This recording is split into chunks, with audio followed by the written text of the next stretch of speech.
2 October 1971. The beginning. A month into term, and Lavinia had settled into her routines. She shared a room with Eloise and Alexandra and a girl named Emma Vanity. The four of them got on well enough, considering that three of them had been raised in the highly political atmosphere of the pure-blood aristocrats. Lavinia had thrown herself into her classes with all the determination expected of any proper Slytherin. She'd been tutored from a fairly young age by the best teachers money could buy, and she wasted no time at all in sucking up to Horace Slughorn, potions master and head of Slytherin House. Not only was it a good idea to be on the good side of your head of house, but Slughorn was also well known for his propensity for picking out successful students. Lavinia, like so many of her peers, was vying for a spot in the somewhat unfortunately named Slug Club. Lavinia had also succeeded in her mother's primary goal of doing well by her family name.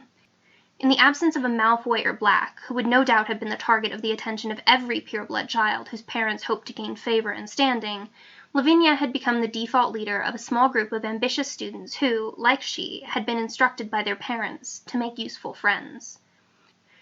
A month somehow seemed like several at Hogwarts, and though they were young yet, the circles Lavinia spent time in were already dabbling in the games their parents had taught them practically since birth. Incidentally, a month was also how long it had taken for that circle to forget that Sirius Black had ever been a member of their exclusive group. To them, he was as good as any other all-brawn, no-brain Gryffindor, and, if Lavinia were honest, the boy did nothing to dispel this impression.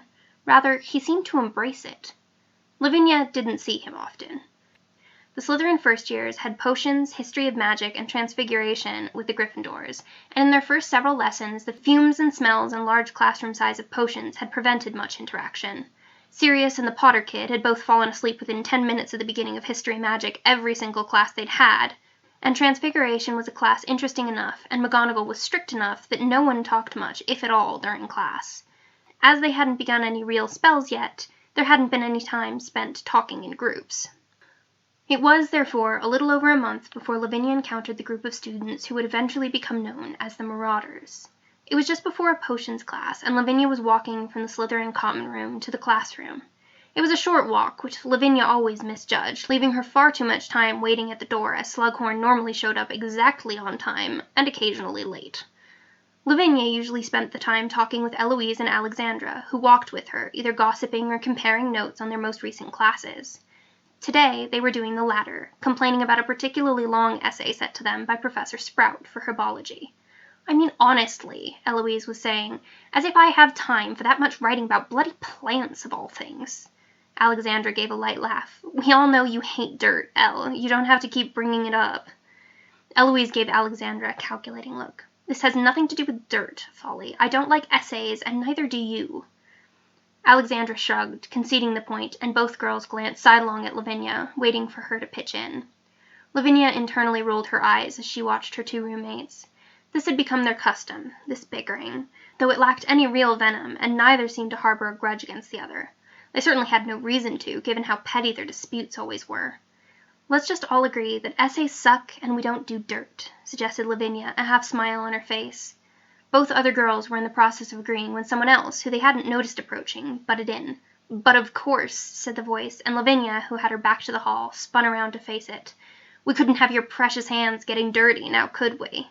James Potter finished with a false simper. Behind him, Sirius Black let out a bark of laughter, and a small boy, whose name Lavinia didn't know, giggled. A fourth boy gave a half-hearted smile and looked almost apologetic. Lavinia's blood boiled. Not at what Potter had said, but that Black laughed with him, as if he hadn't grown up with them, as if he had any right to look down on them. She cooled her anger, however, turned it cold and sharp as her mother had taught her. She gave the boys an icy smile. "As if you've ever gotten your hands dirty, Potter. You're the only child of rich parents who think you're the son of Merlin. At least my parents think I'm worth something. Did yours send you off with more than a pat on the back?" he quipped back. "At least mine didn't send me a howler on the first day of term," Lavinia answered coolly, locking eyes with Black. "Don't forget who your little friend is, Potter." She made her eyes big and pushed her lips into a pout. "I'm afraid he's just like us," she said with simpering false pity. Behind her, Eloise and Alexandra laughed, as did a few other students who had begun to show up for classes. "I'm nothing like you, Selwyn," Black piped up, fists clenched at his side. "Sure, Black, and those robes weren't custom-tailored, either." Lavinia smirked as she watched Black's cheeks grow red. "Don't you—" Potter started towards Lavinia, pulling his wand out. But just then Slughorn arrived. Upon seeing Potter with his wand out, pointing towards Lavinia, and Avery, who had arrived a few minutes prior, pointing his wand at Potter, he gave a theatrical little start. "Boys, boys, there's no need to quarrel," he said jovially. "Now put your wands away, and don't let me see you pointing them at each other again, or it'll be detention for you both." Avery immediately piped up, protesting that Potter had started it, but Slughorn waved him away and told them all to go into the classroom and take their seats. As they filed in, Potter hissed at Lavinia, "Lucky your boyfriend was ready to defend you, Selwyn. Shame you can't do it on your own." Lavinia simply raised her eyebrows slightly and deigned to glance his way.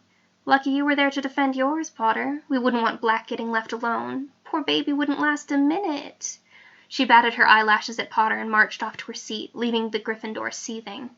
"A Selwyn always has the last word," Lavinia's mother's voice whispered in her head. "Always." The class settled in for their lessons, a tense silence stretching between the students and the classroom as Slughorn began to explain their project for the day. Lavinia glanced over at the table where Potter and Black sat with their two friends. Both were staring daggers at her. She gave them a sweet little smile and waved, enjoying the reaction as Potter ground his teeth and Black's fists clenched at the edge of the table. Smirking, Lavinia turned her attention back to Slughorn. Game on, she thought, and indeed, the war had only just begun.